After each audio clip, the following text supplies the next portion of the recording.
Hey guys, welcome back to Lost in My Library. My name is Kate, and today I am going over Night Shift by Stephen King. So this is his first collection of short stories that was published in 1978. I can't remember literally all the stories. I'll go through and I'll tell you which ones were good, which ones weren't good, which ones you should seek out if you have not read them. So, all in all, this was decent, but then there were some memorable stories, there's some really, really good stories, and then there were some really bad stories. It's a mixed bag. He wrote this over a course of since 1960 something. I think the earliest one was published 1969, which was the worst one. That was an early story too. Yeah. All right. So let's start. I was interested in this book mainly because that there was two stories with Jerusalem's Lot, or as it's more commonly just known as Salem's Lot, which is his second novel, which I did not like at all. I did not like Salem's Lot. Part of it was the fact that I thought it was going to be a cult for half the book, and then vampires come out of left field, and you're just like, what? Wait, what? And then the ending's not good. The ending's pretty bad. The ending just brought everything down for me. So I was excited to get a hold of these two stories that take part in Jerusalem's Lot. So, first story of the whole book is called Jerusalem's Lot. And I did not like this story. It was pretty bad. And I'll tell you why. It was boring. Not as bad as it's not the worst story, but there was a cult in it. So in the second Salem's Lot story is towards the end. So we're starting off with the story set in Salem's Lot, that has vampires, and it's a cult story. So I was like, where was this? And I'm fairly certain it's set before that. The first story is set before Salem's Lot. I think that one was more like 1950s, 60s when it was written. Set when it was written. And this one was set in the 1800s, the first story. So I was like, wow, that was interesting. And it's not going to be picked up again. Or maybe it is, maybe in a later date. But there's a cult, and I was like, wow, why didn't you just run with that? With Salem's Lot? Why didn't you just run with the cult thing? Cults are fun to read. They're not cool in real life, but they're fun to read about in fiction. And it's dissatisfying to know that this is not what's carried out. And I'm sure this was written after he wrote Salem's Lot, so this story just doesn't fit with the whole if it hadn't been called Jerusalem's Lot, where Salem's Lot is, I think it would have helped immensely if it just wasn't set there, because the cult thing does not fit in the narrative of Salem's Lot. I have no idea why this is a cult story. The ironic part is that I thought Salem's Lot was a cult story until vampires showed up halfway through the book. Whatever. Okay, so the next story was much, much better. And this was the one that was, I believe, is what the story, the whole collection is named after.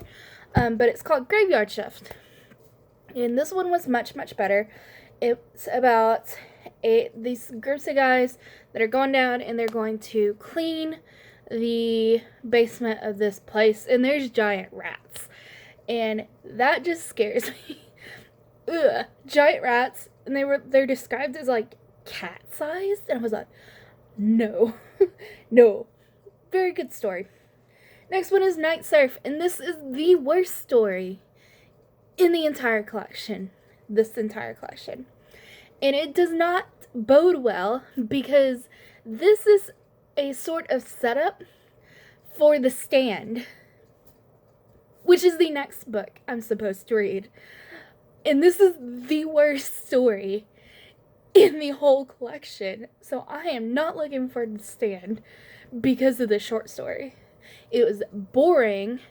The virus is not explained, nor, like, it almost feels like what's happening now. But, like, I was like, okay, this is gonna be a dystopian. No, it doesn't feel any different. And on top of that, the protagonist is the absolute worst. I have no idea where this story went. It was just him hating on this woman the entire story, and it was terrible. That was literally it. And at one point he was like, I don't want to die. And I was like, too bad. I want you to die. Please die. I hate that story so much. There's another story with an unlikable protagonist, but at least that one is interesting and I understand what's happening in that one. We'll get to that one. The next one is I Am the Doorway. This guy was an astronaut and he basically gets taken over by aliens. That's the premise. I don't remember a lot. It was forgettable. Next one is The Mangler. The Mangler is a machine is possessed by a demon is what happened. What happens in that story.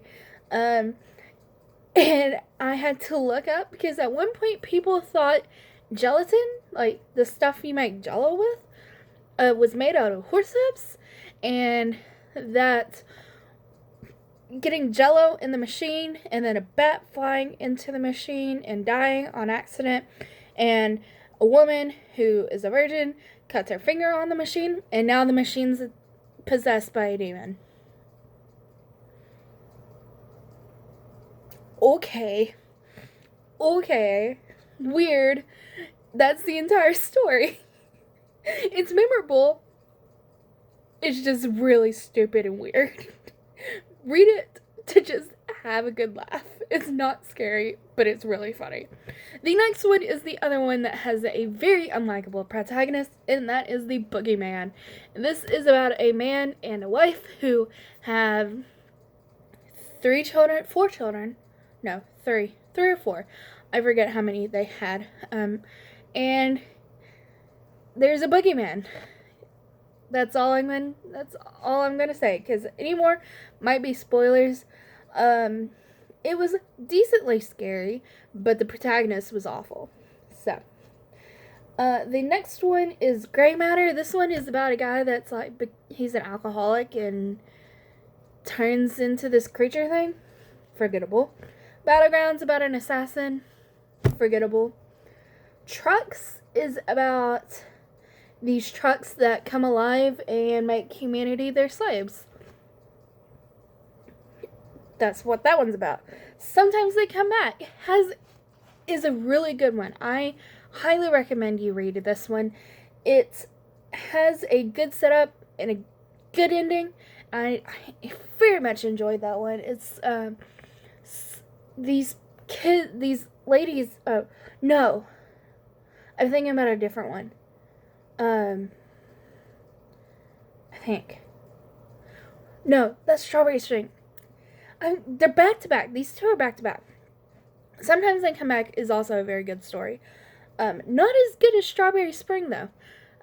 Sometimes They Come Back is about a teacher who has some ghost from his past. And that's all I'm going to say about that one. Strawberry Spring is about a guy who there's some murders and It has a solid ending. You should read Strawberry Spring. The Ledge is also a very, very, very good one. This one is about a man who finds out his wife is cheating on him, and he has the man come to this hotel room, and he puts out this wager. He basically tells him that he has had one of his employees put like a pound of heroin in his car, and if he doesn't do this thing, his accomplice is going to call the police. They're going to find the heroin in the car, and he's going to be arrested. And it's called The Ledge. You can kind of figure it out from there, but it's a very good one. Highly recommend. Solid ending. Very, very solid ending. Next one is The Lawnmower Man. This is also a very weird one, online with The Mangler.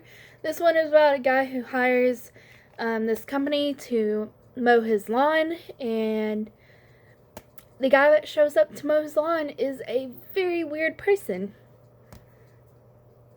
That's all I'm going to tell you, because you should read it for the sheer absurdity of this short story. Okay, next one is Quitters Inc. And this one is about a man who is trying to quit smoking. And Quitters Inc. is a company that helps you quit smoking through very awful means, by attacking your family if you smoke a cigarette. That's what it is. It's pretty good. Nothing shocking in that one, but read it. It's pretty decent. I Know What You Need is a psychological stalker story. So if you like those, it's a solid one. Children of the Corn, which is what the movies are based off of, is, if you like the movies, you're gonna like this one. I mean, like, read it. It's pretty short. It's not a very long short story. So, solid. Highly recommend. Also decent read. Next one is The Last Rung on the Ladder, and it's about two siblings. The sister, they're playing in this barn, and the sister gets stuck on top of the ladder when, like, all the rungs fall out except for the one she's hanging on to. And yeah, that one's really, really short. The Man Who Loved Flowers. I don't remember this one, like, at all. I don't remember. It's about a man who loved flowers, and like, that was very unforgettable. Very forgettable. Not unforgettable. It's very forgettable. Don't remember. Next one is One for the Road, and this is the other one that is Salem's Lot. But this one has vampires, and I really enjoyed this one. I actually enjoyed this one much more than the actual Salem's Lot novel, because this was a short story, and it set out, and it was a solid short story with a good punching ending, unlike Salem's Lot. So I enjoyed this one much more than Salem's Lot and the first short story in this collection. And then the last one is I think this collection should have just ended, like, or put The Woman in the Room before One for the Road. Like, it should have began and ended with Salem's Lot. Why One for the Road isn't the last story makes no sense to me. I think it should have just started with Jerusalem's Lot and ended with One for the Road. The Woman in the Room could have just been moved to before it. I don't know why. Why? Like, it just, it doesn't make sense. But The Woman in the Room is a completely forgettable story as well. It's about a man and his mother who has to make tough decisions. So, that's the best way to describe that one without actually giving away the story, the ending. Some of these I had to keep very vague so not to spoil anything. So, in conclusion, the stories you should read are Graveyard Shift, the Mangler. If you just want a good laugh, it's hilarious. Let's see. Sometimes They Come Back is a good one. Strawberry Spring's a good one. The Ledge is very good. Lawnmower Man, again, to like have a good laugh. It's a really weird story. Quitters Inc., solid one. Children of the Corn, solid one. And One for the Road was also very solid. So that's what I recommend. The least favorites of this collection were Night Surf and The Boogeyman. And Jerusalem's Lot. Jerusalem's Lot was not good either. So there you go. If you want to get frustrated and angry, yeah, even if you like Salem's Lot, I don't know how you would like Jerusalem's Lot in this story, because it's not about vampires. So I don't know why this is in here at all. Like, why? I'm still so confused about that one. So I'm sure I'm going to have somebody in the comments who loved Salem's Lot and just bashing me because I did not like Salem's Lot. We're entitled to our own opinions. I did not like Salem's Lot. I will keep saying that. I have unpopular opinions. I don't like Salem's Lot, and I don't like Murder on the Orient Express. Hi. Hello. I have different tastes. Anyways, thank you guys for watching. I hope you enjoyed, and I will see you next one. Bye, guys.